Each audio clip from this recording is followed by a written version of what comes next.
Sveicināti! Mani sauc Armanda Vingre, esmu Daugavpils Universitātes studente, un šodien mums notika diskusija par bēgļiem, kurā mēs pārunājām to, kā šī bēgļu problēma, kas tagad ir ļoti aktuāla, tiek pārunāta dažādu valstu mēdījos. Mēs runājām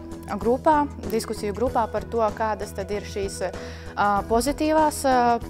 puses, kas tiek atspoguļotas un kā tiek bēgļi atspoguļoti, un tad, kas ir tas negatīvais,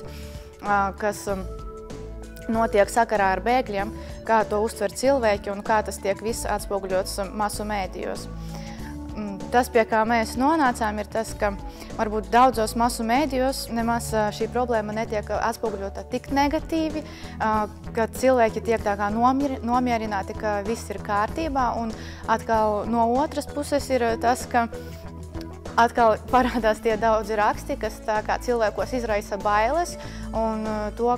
parāda to, ka ja pie mums būs bēgļi, tad mēs netiksim galā ar šo problēmu, ka valstis nav tam gatavas, un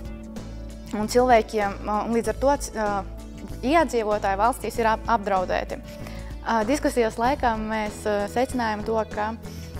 piemēram, Vācijā, kur šo bēgļu ir visvairāk, ir šī problēma atspoguļota gan pozitīvi, gan negatīvi, un vairāk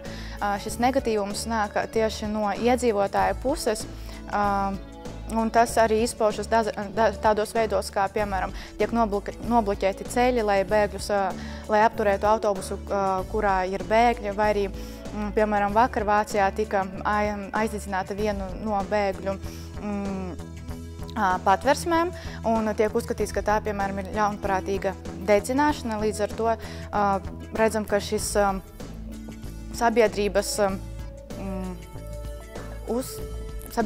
sabiedrības attieksme pret bēgļiem ir ļoti negatīva.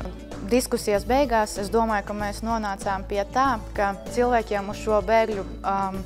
problēmu jāskatās ļoti objektīvi un jābūt spējīgiem kritiski izdomāt, kāpēc tad šī problēma ir radusies, un arī jādomā, cik tālu tas var aiziet konkrētā valstī, jo, piemēram, es uzskatu, ka Latvijā, man liekas, bēgļi īsti neuzkavēsies, un mums ar to nebūs lielu problēmu, bet līdz ar to kādās citās attīstītās valstīs, kas ir Vācija, Zviedrija, par kurām mēs šodien runājām vairāk, tad pie viņiem gan šī problēma pastāv, un cilvēkiem valdībai arī jābūt gataviem tad nodrošināt bēgļiem šos te apstākļus un